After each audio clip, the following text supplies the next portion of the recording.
Hey everyone, this is Ryan Kelmer. I'm the Executive Vice President of Cybersecurity Strategy at Proofpoint, and I'm extremely pleased to be with you all virtually at Optiv ZeroCon. Thanks to Optiv for inviting me, and let's get into the topic, which is really the sort of thing that can't help but be fun. Today we're talking about apex predators. We're talking about the top threat actors and how they operate. It's the sort of thing that we at Proofpoint see day in and day out, and I'm excited to share a bit of color into exactly what we're seeing these days. But let's start with the whole notion of what an apex predator is. Apologies for using the ocean as a metaphor, but we are going to be talking a fair amount about fishing, so it did feel appropriate. Long time ago, we thought the great white was the apex predator of the ocean. As it happened, it really wasn't.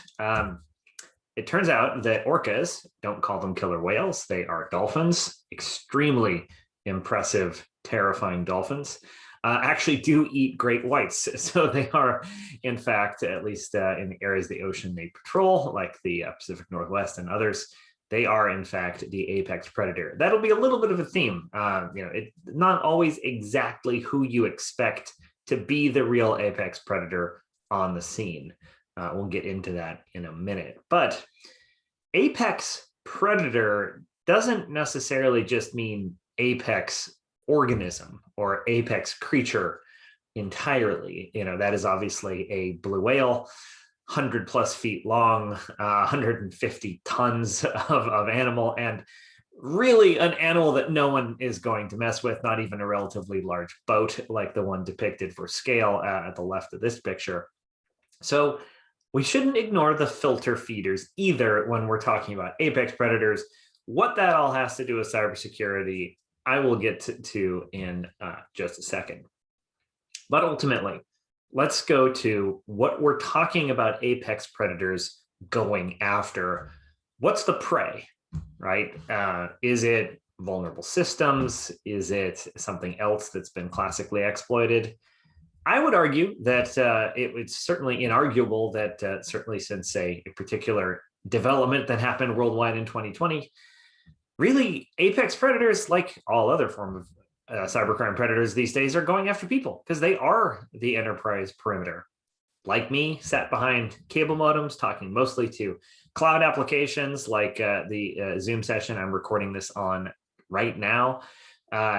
I'm not on a corporate network. I haven't been on a corporate network except via a zero trust network access agent. Don't call it a VPN for a very, very, very long time. And I probably won't be anytime soon. So ultimately, the people as perimeter becomes a very different thing to both attack and to defend.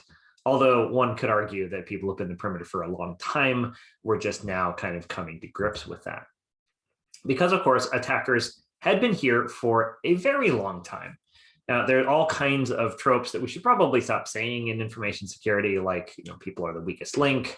But ultimately, attackers for a very long time have found it easier to figure out who is the person, the individual that has access to what they want, figure out via open source intelligence, OSINT, Google, LinkedIn, who they are, what they're likely to engage with, and then rely on things like social engineering, maybe not even malware and things like credential attacks to ultimately compromise those people to get what they want.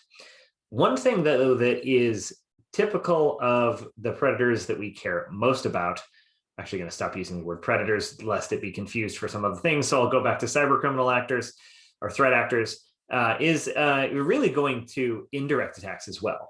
Compromising well-defended organizations via their weak links, which sometimes are their people, sure, but also their supply chains, their third parties, the vendors and suppliers that they exchange tremendous amounts of money with that might not be as well-defended as the organizations themselves.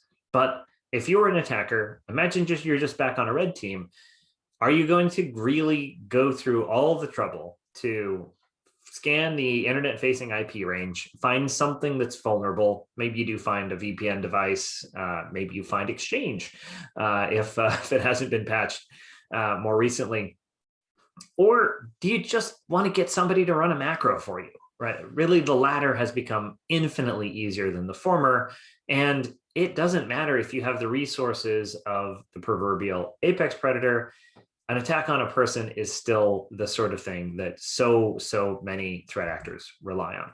Because at the end of the day, if we're not talking about exchange here, cyber criminals really do want to go after people at the expense of literally anything else they could target. And the reasons for that have been true for years, but we as defenders are only now starting to grapple with consequences of doing that. So let's get into why this matters, though.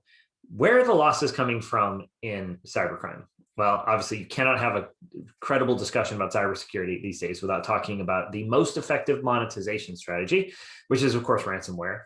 Coveware does a lot of the ransomware negotiations, so they have a reasonable view into how organizations are actually compromised. So what's the attack vector employed by the threat actor in this case? You can see that we often think of a ransomware as it's an RDP problem, or remote desktop protocol, if you're a small organization. That remains true. And actually, unfortunately, and I don't want to know who these large organizations are that still have RDP open to the internet, even if they're larger, but certainly that will get you compromised. And if you can look at that brown category, or maybe that's tan or beige, that represents software vulnerabilities, which are not happening at all in the entire tiers between organizations that have more than 10,000 users all the way up to 50,000 users. All of those organizations are getting compromised when they don't have RDP open to the internet, again, with that qualifier, by email as the initial vector. Now, email threats look a little different than they did before, at least from the malware perspective. It's a lot more modular. It's driven by downloaders rather than ransomware showing up as a first stage payload, but we'll get into that in a second.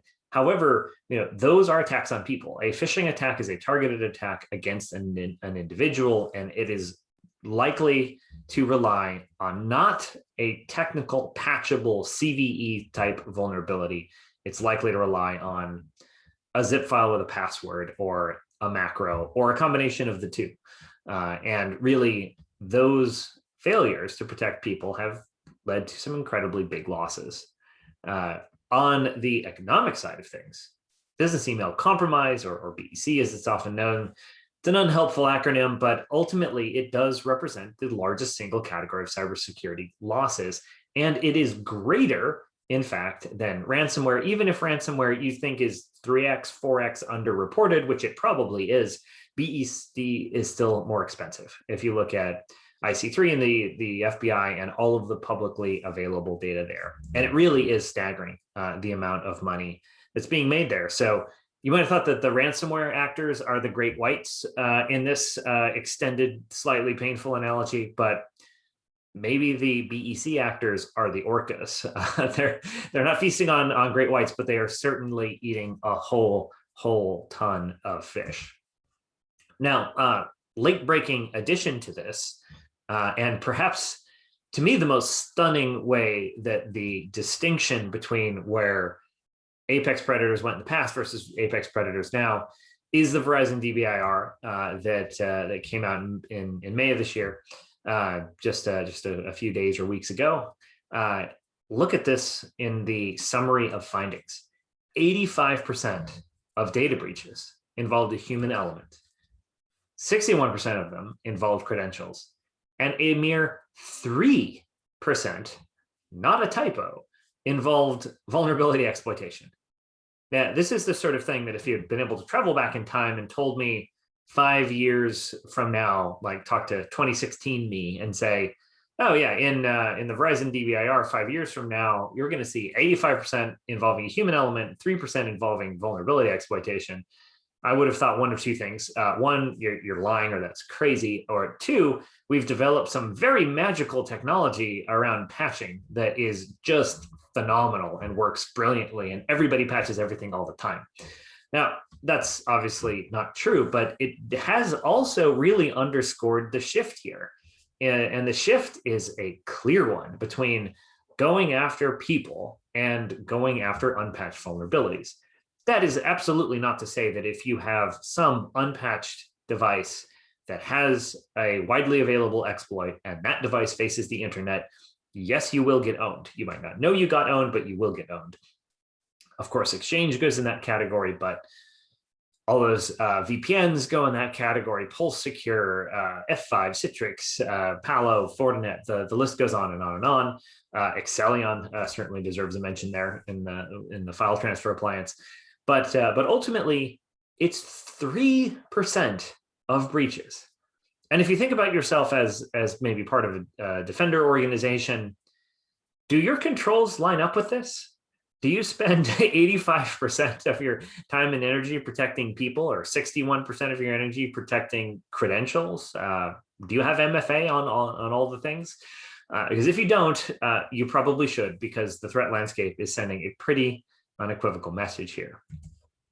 Now, I want to get into a great example of something that is used by, I mean, definitely a shark, but maybe we're talking about a tiger shark here, not a great white in terms of the threat actor.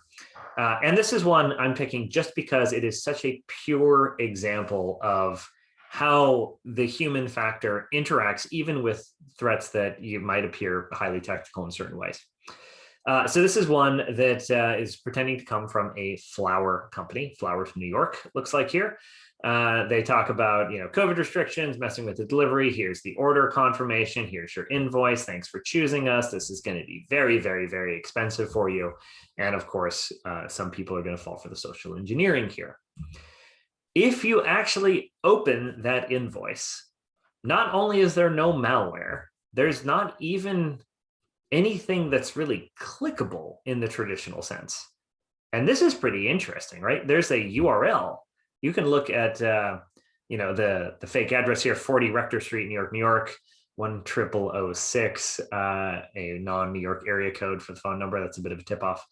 But flowersny.net is the URL there. Again, not clickable, not a hyperlink. But if you, as the person who has just been, in theory, billed $82, sales tax in New York is not 7% for the record, another small tip-off, for fresh Carolina roses, rainbow Peruvian lilies, and rainbow roses with premium greens.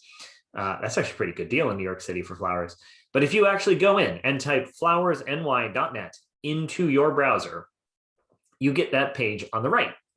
And it prompts you with a way to enter an order number.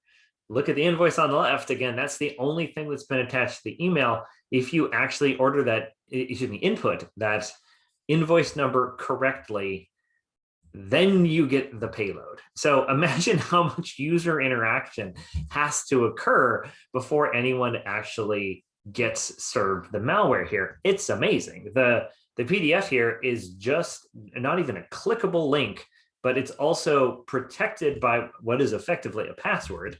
That is the number of the invoice that is in Lure. Once you get there, you get this document with macros.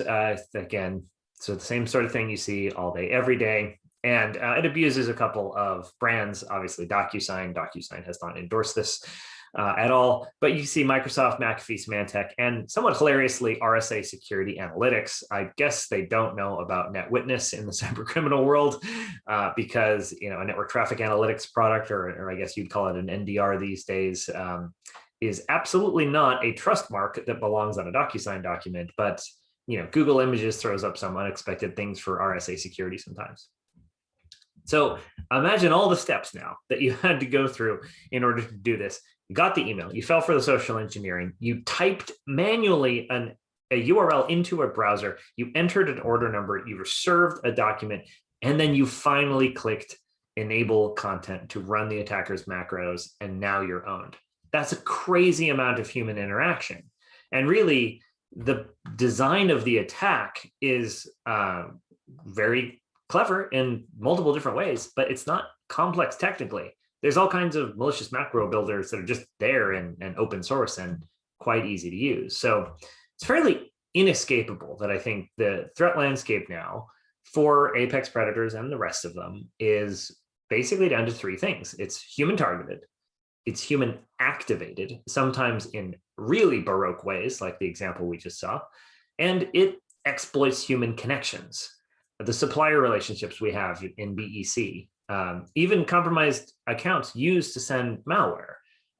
We actually see a huge number coming at our own customers from Office 365. So the number in 2020 was 59.8 million malicious messages sent from either spoofed or compromised Office 365 inboxes, and actually an even larger number from Google.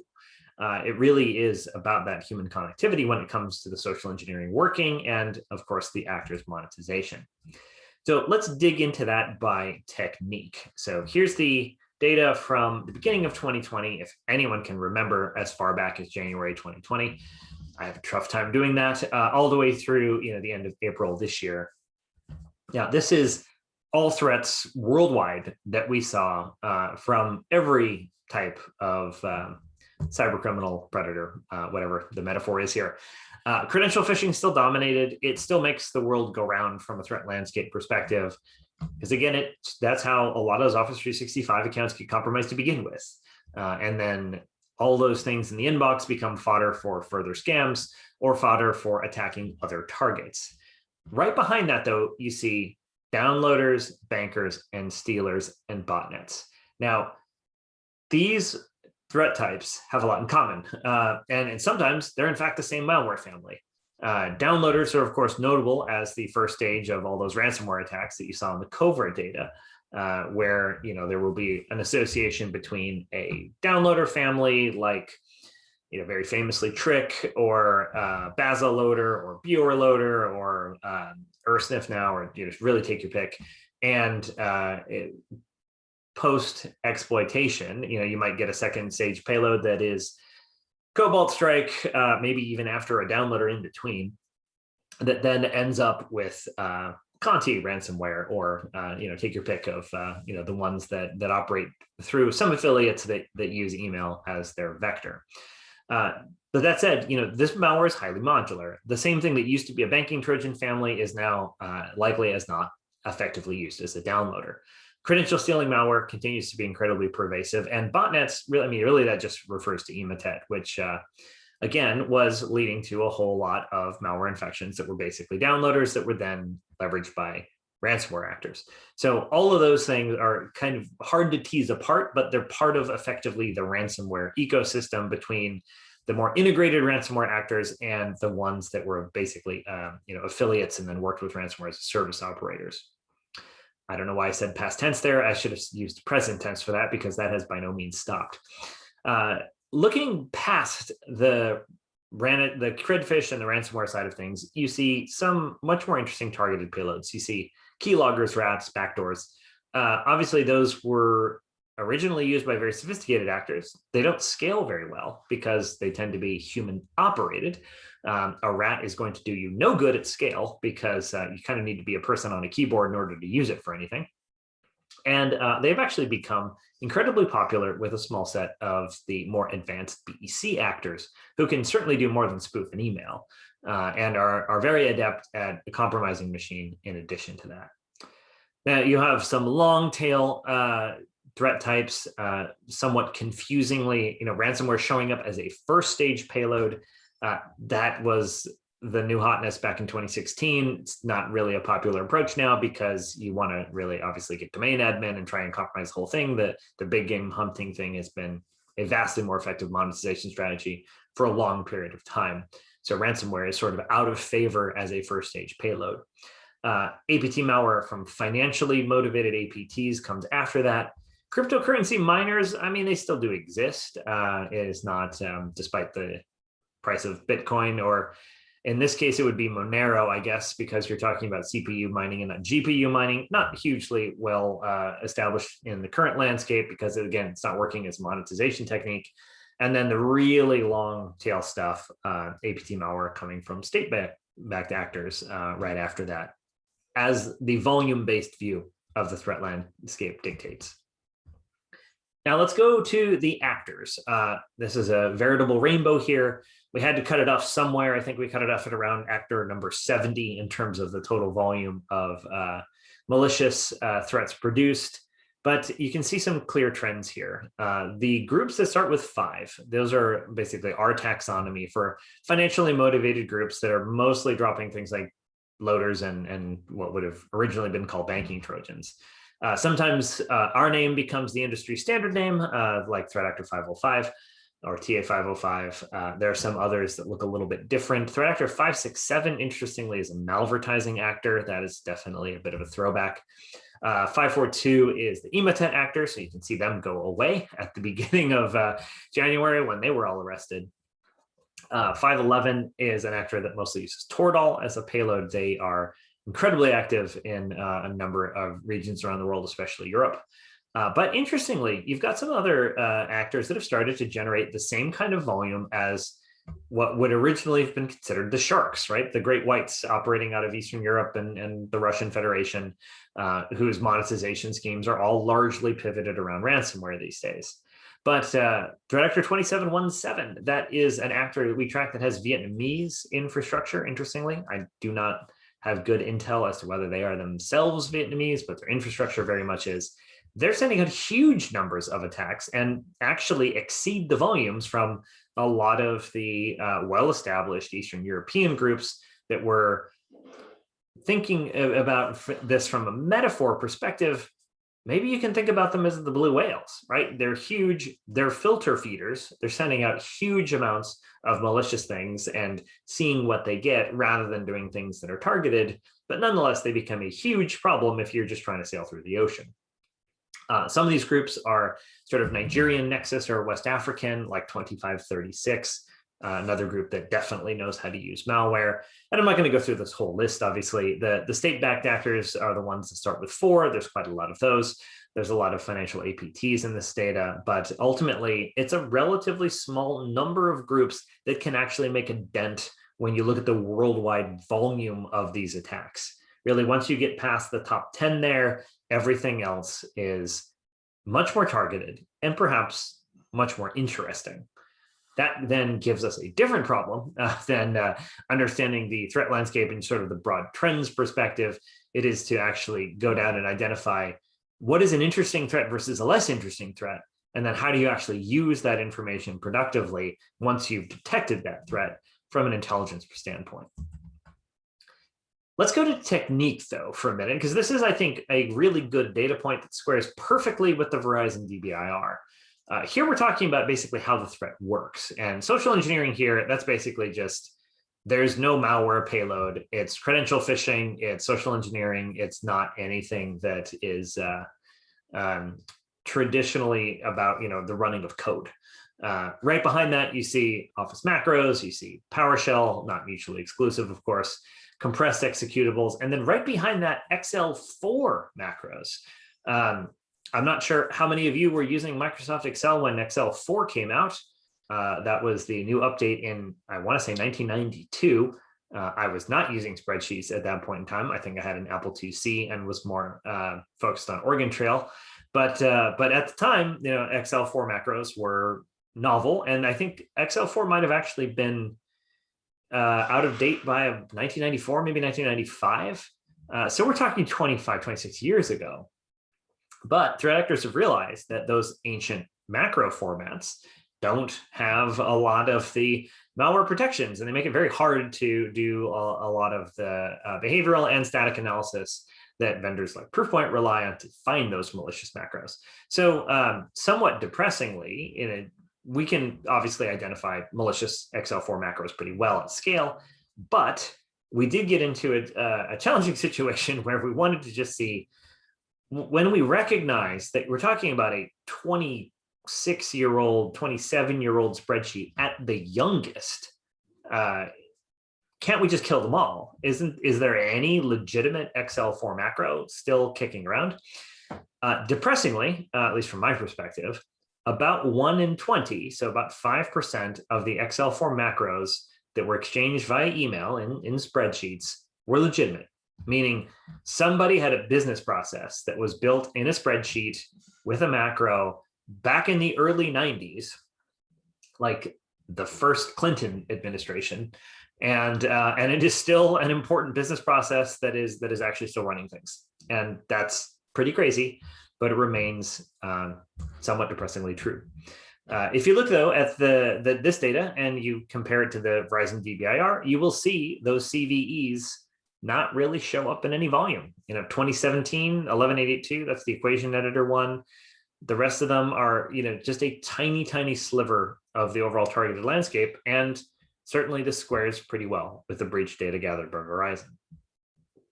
Now, it's impossible to talk about apex predators without talking about, one apex predator, maybe the grizzly bear, or the holiday bear, as I prefer to call the Sunburst Sunburn Solarigate actor. Although I'm going to try and get at this one in a little bit of a different way, because I think a lot of us have maybe taken the wrong lesson from this story, or at least I did certainly as well. And when I first started getting into the details of it, basically when FireEye both detected this actor's activity and revealed that parts of their environment had been compromised back in December of last year. With the benefit of a whole lot of hindsight, things look a little different, and I think are extremely instructive for those of us who are tasked with defending against genuine apex predators like this one. So first off, this is in theory a supply chain attack, right? That's the big story. And of course, the spirit of animal of supply chain attacks is the Ouroboros, the snake eating its own tail. You don't know really where it starts or whether you are part of the supply chain attack or the end result of the supply chain attack or somewhere else in the middle. Maybe you're the beginning. It's very, very, very hard to tell. But viewed in a different way, what I thought was really interesting about this attack is if you just plotted out where the attacker started and where they ended up in all of the incidents that we know about. So FireEye, which is extremely well documented, huge credit to Steve Booth and the team over there. The Malwarebytes incident, Marcin and team have done a wonderful job sharing that information with the public. Microsoft did a reasonable job. Not a lot of detail out there about the Mimecast compromise, but we do know at least the broad outlines. And of course, there's some other examples as well. But you had really an actor that had 6 different ways into an environment. Malicious software update was obviously the one that garnered the headlines and was perhaps most terrifying for defenders. But there's also delegated credential abuse. There's password spray attacks, basically just brute forcing Office 365 accounts that were not protected by multi-factor authentication. There was OAuth app abuse, in this case for establishing persistence rather than the initial compromise, but nonetheless, a really interesting way to get at Office 365 that I'll touch on in a second. There was spear phishing, and there was even a super old school web shell. All of those techniques were used to get into and maintain access to Office 365, Azure AD, and Exchange. So this looks a little different than a supply chain attack, because in the private sector examples that we're aware of, SolarWinds is the way in a minority of the cases, which is fairly interesting.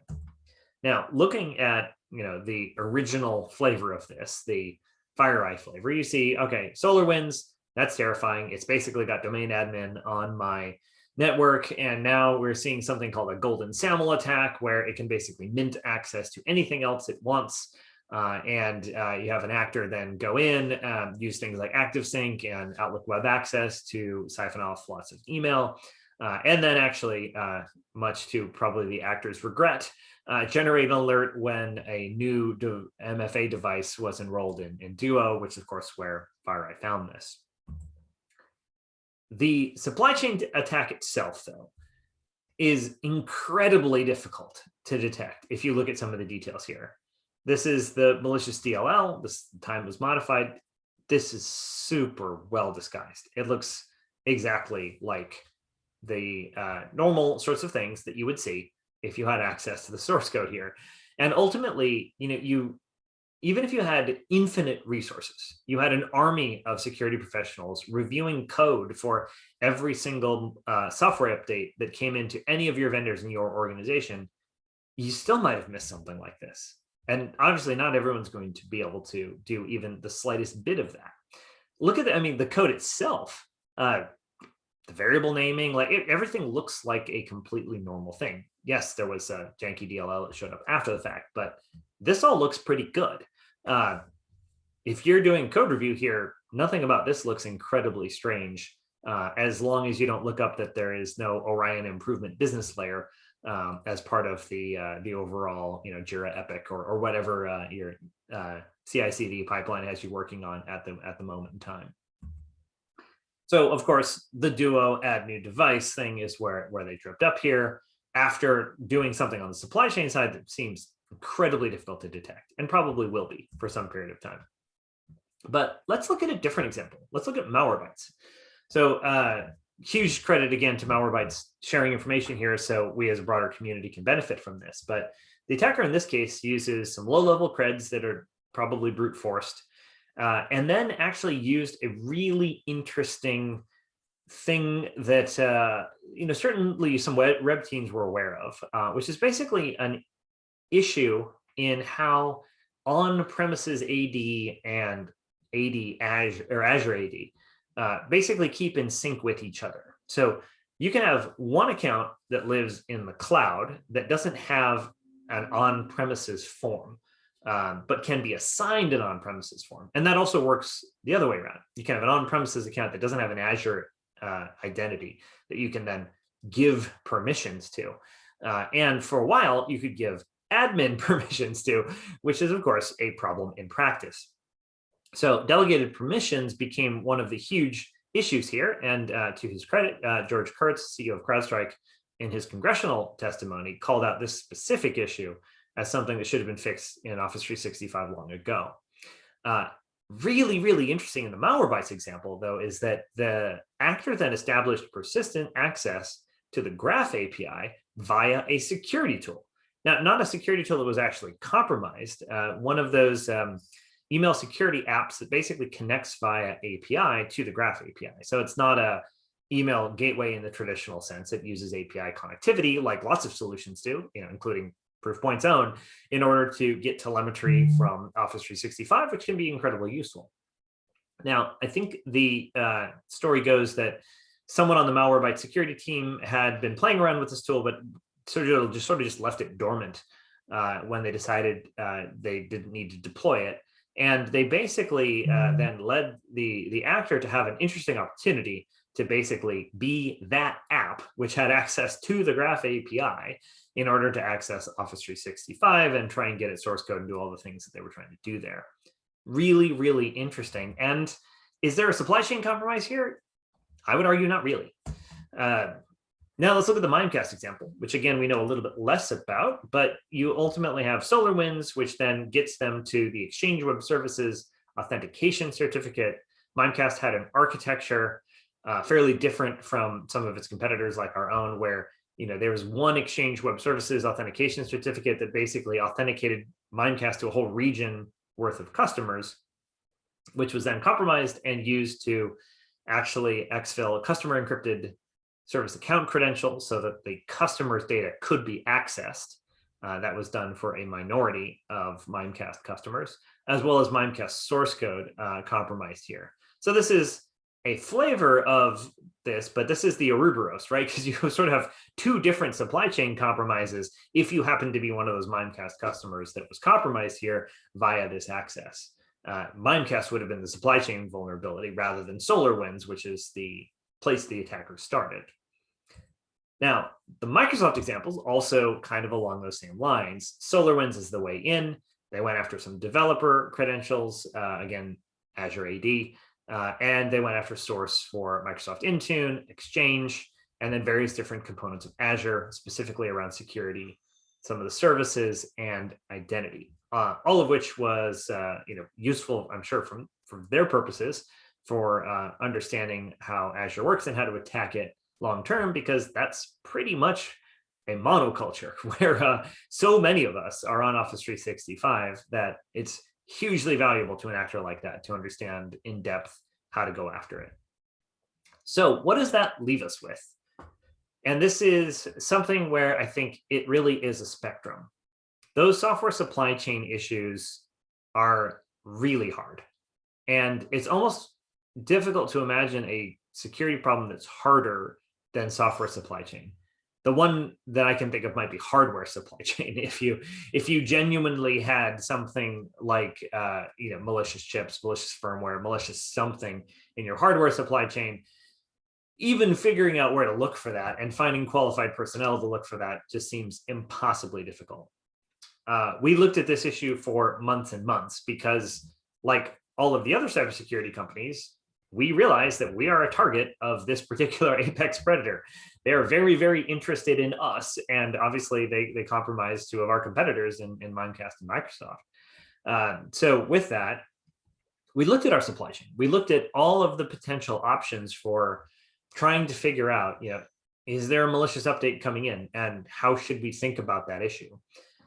In the end, there's not really too many good answers here. One might be relying increasingly on open source. That's not a bad answer. There's risks that come with that, but generally a huge amount of eyes on the code does find problematic things coming in via supply chain attacks. So we've seen a couple of those lately.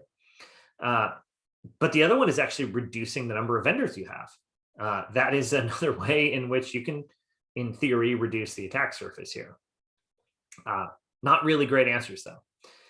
The second thing, which was also quite hard, but we decided that we ultimately had to do, was do something around build time code injection.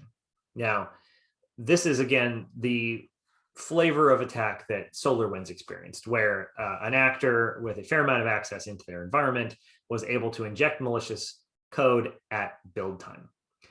This is, again, not an easy one. Particularly with the move to CI/CD pipelines, the move to DevOps or DevSecOps, if you want to call it that. It's the sort of thing that's a very complicated process to introduce control points into.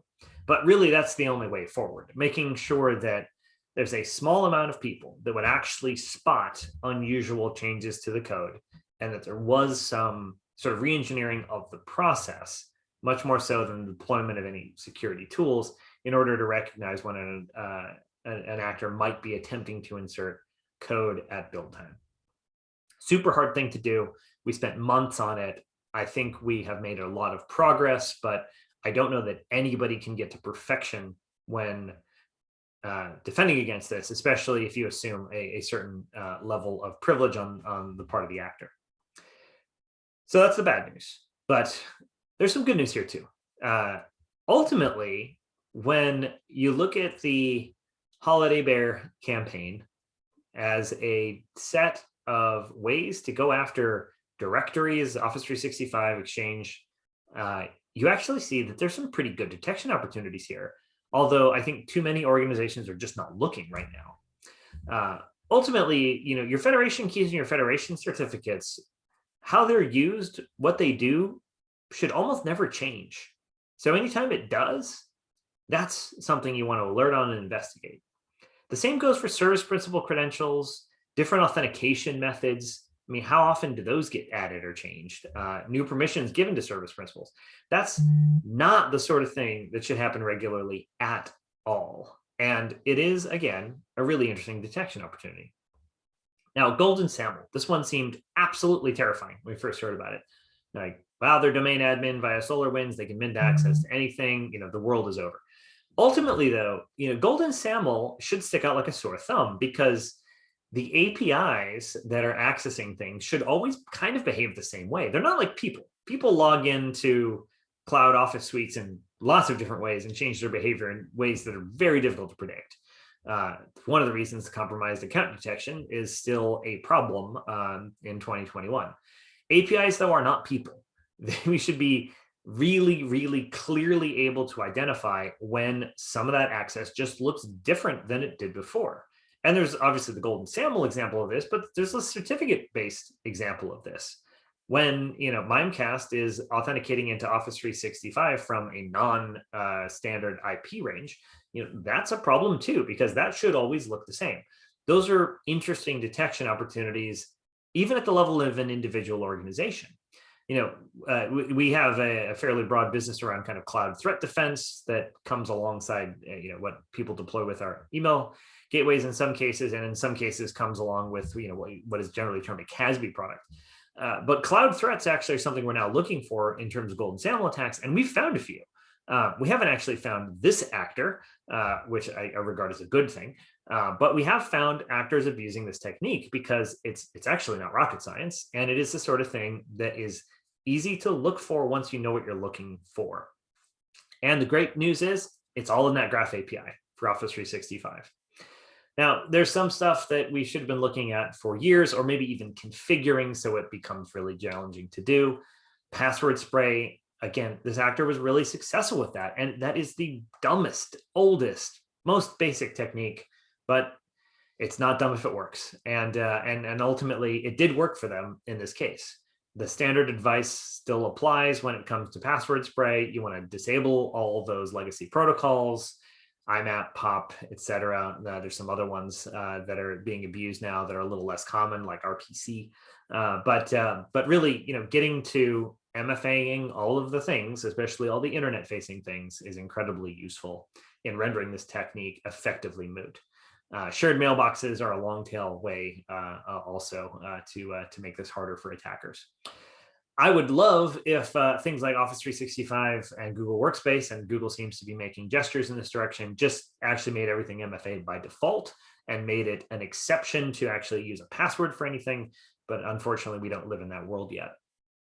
Now, there are other accounts that occasionally get abused by this type of actor. They love the e-discovery account, for example, because it has full access to every mailbox by default. You should watch everything that mailbox does, because that account does, because ultimately that's a really, really narrow set of use cases for that account, and it should almost never be used. But obviously there's business need for maybe the legal department to use it from time to time. They should have a really, really, really strict set of parameters that they operate under, and you should be able to identify any deviation from that. The same goes for the next one there. Accounts that have remote PowerShell enabled, or the application impersonation role. Again, those should be rare events that you can identify successfully and identify deviations for. MFA device enrollment, that was the great lesson from the FireEye story. Skeptical employee, security analyst who knew to follow up on something that looked funny, started to unravel this entire thing. And it is a really, really good thing to look for. Forwarding rules, again, this is a BEC technique from way back, just compromise an email account and set up forwarding rules. But Apex predators use it too. So very, very much worth looking for. And then finally, going back to the Malwarebytes example, look at anything that has that Graph API access, that fancy new security startup that is API based, that just needs Graph API access and then can find all kinds of interesting things. It's really, really worthwhile noting that that access always comes from the same place and always looks the same, because the Graph API is a huge risk to actually give somebody access to, even a trusted vendor. We take great pains to only access the parts of it that we need, because it can be abused by attackers. And we saw that incredibly clearly in this example. So at the end of the day, though, I'm going to have to use some more memes. Apologies. Like Bernie, I'm asking you once again to start protecting your people, because that is the easiest way to make it hard for an apex predator or anybody else. And what does that look like in practice? Well, it's not one thing. Obviously, email is how most people get attacked. So doing well there has a lot of benefits. And you can do more than you used to in certain different ways. You can look for BEC style attacks there. You can identify relationships via different ML models, which are very, very effective for finding things that don't have traditional payloads. You can extend that, of course, to work with the cloud API-based defenses. So that might help you with internal mail traffic, or compromised accounts, or malicious OAuth apps, like we saw this particular attacker using.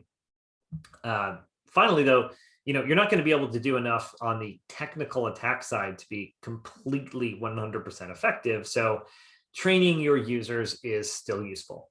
Figuring out which ones fall for phishing, which ones are not engaging with the training, it still really does matter. And it really does matter to do in concert with threat detection.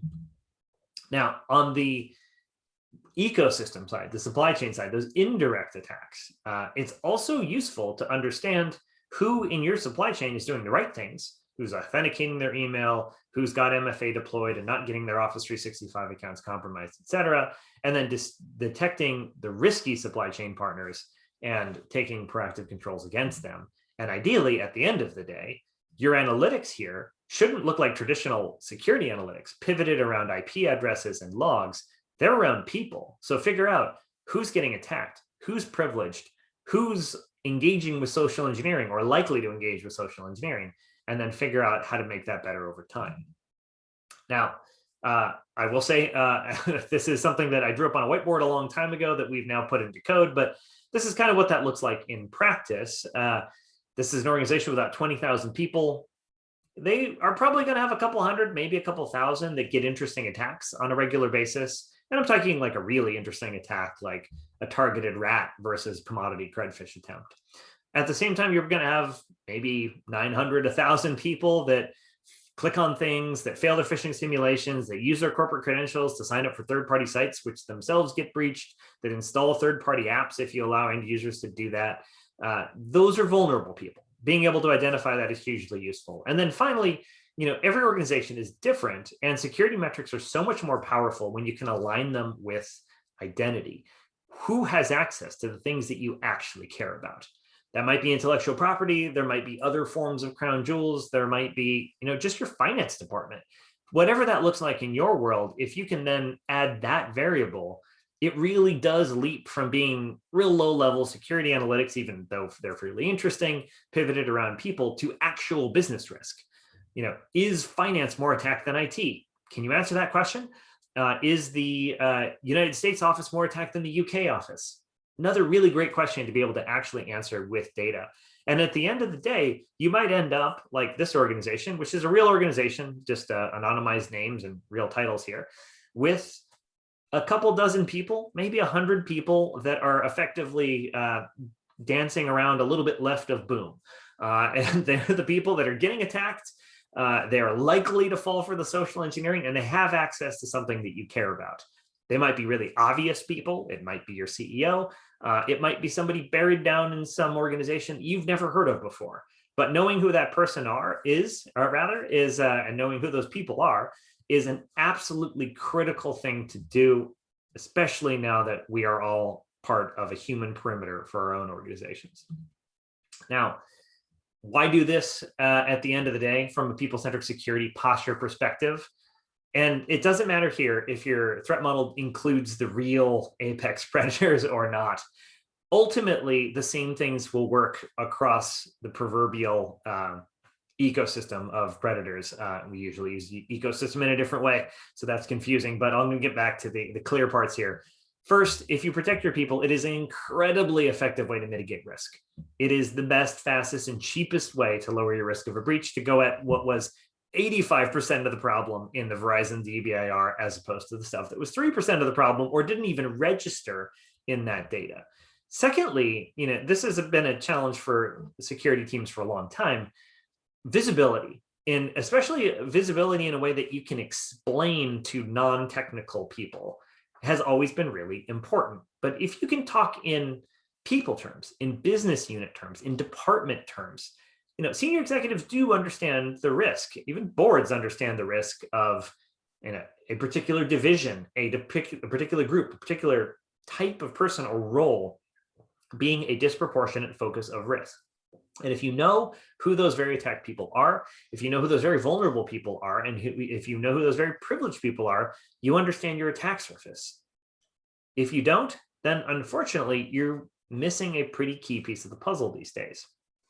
Second on the visibility side is that you can then apply your very limited time, energy, and some stronger security measures that might not work for everybody in your organization to the people that actually need it most, where it will genuinely mitigate risk in a powerful way.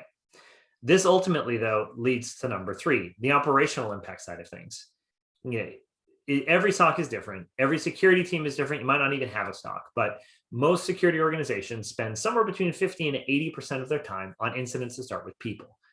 That is, again, lower than the Verizon number of 85, but it's still a huge number, no matter how you slice it or how you measure it.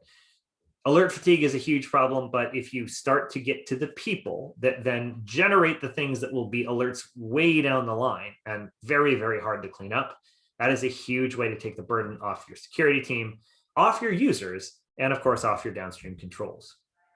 At the end of the day, though, why do this? It's just because the risk is too damn high to not go after the apex predators where they live, where they feed, which is these days basically our people.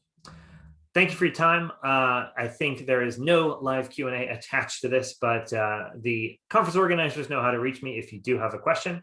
And have a great rest of the conference. Take care, everybody.